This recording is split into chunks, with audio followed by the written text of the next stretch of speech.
Yes, reka nkusuhuze wowe ukunze kudukurikira.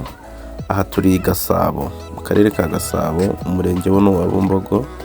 Ngiye kuguha ubuso bugera ku 1000 ku mafaranga make cyane, atageze kuri miliyoni 2, ahubwo ni miliyoni 1 n'igice, 1000.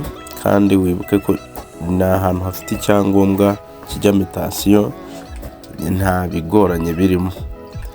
Ni ahantu rero ushobora kuza, urabona ko ari kugenda haturwa, urabona ko nta kibazo.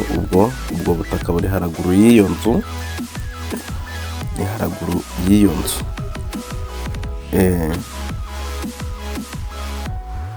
Uzamutse gatoya uhita ugera ku muhanda, bwa gisesinga umuhanda. Icyo ngicyo ugomba kuza ukizi nimba ubukunze ubu butaka.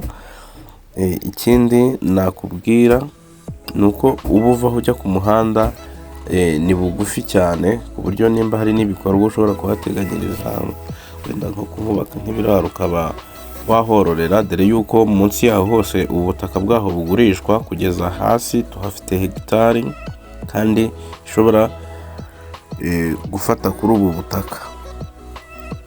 Ni ahantu heza rero, ku buryo ushobora no kumanuka ukagera ku gishanga, ahantu utazabura amazi. Hafite byose bikenewe mu bijyanye n'ubworozi no guturwa. Ni ahangaha rero kuzamuka, urabona ko bari kugenda bahazana n'umuriro. Ni ahantu heza cyane kandi hahendutse. Ikindi nakubwira nuko tugira amashwadiro agiye atandukanye ku mafaranga make cyane, ukaza tukaguha ubutaka bunini ku giciro cyo hasi. Ubwo rero urabona ko ubutaka ni bunini pe. Icyangombwa kiriho ubuso 1000 burengaho gato, ntabwo ari ubutaka butoya kuri ayo mafaranga. Ngwino rero tuhaguhe. Murakoze, turabashimiye, mugire ibihe byiza.